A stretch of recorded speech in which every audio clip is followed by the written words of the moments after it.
In news overseas, climate change was tops on the agenda of Pacific Islander leaders who met with U.S. President Joe Biden and the White House Monday. This as the White House also focused on regional threats like the continued military expansion and island grabbing by China in the South China Sea. In the end, Biden committed millions of dollars in assistance to the Pacific Island leaders that need congressional approval ultimately. VOA's Anita Powell reports from the U.S. Capitol. President Joe Biden began this year's summit of Pacific Island nations with an apology and an acknowledgement.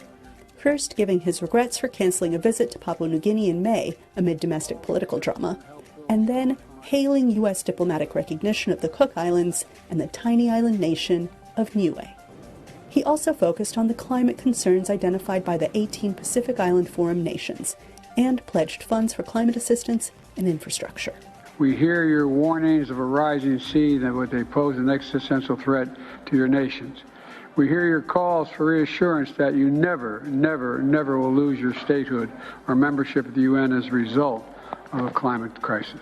These 18 member states have been battlegrounds of colonial conquest for centuries. The Cook Islands, for instance, are named after the intrepid Captain James Cook, the British adventurer who in the late 18th century violently conquered indigenous lands across the wide expanse of the Pacific from Australia to Canada for the Crown. That's something not lost on Prime Minister Mark Brown of the Cook Islands, who emphasized the relationship his country seeks with the world superpower. We have an opportunity here, as the Pacific Islands Forum and as the United States, to develop our partnerships for prosperity.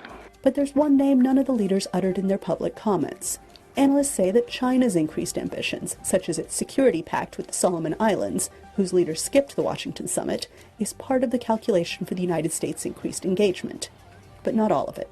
The United States has been one of the most recalcitrant countries in the world on looking at the question of financing for climate adaptation. If you're an island in the Pacific dealing with rapidly rising sea levels and storm surges and increase in frequency of major storms, climate adaptation is the issue. It's existential. And so that's the real front lines of the conversation between the Pacific Islands and the West, especially the United States. But those who watch that wide expanse of ocean say there's one thing the leader of the world's wealthiest nation cannot promise: money. That's up to Congress, the elected body currently embroiled in a political standoff over funding. If members don't resolve that by month's end, the U.S. government will shut down. The U.S. made a lot of commitments last year in its first Pacific Island Summit.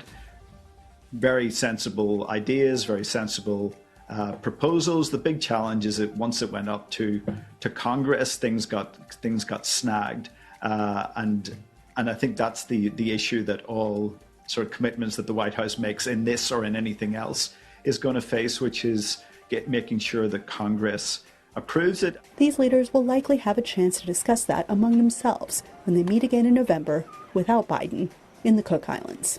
Anita Powell, VOA News, Washington.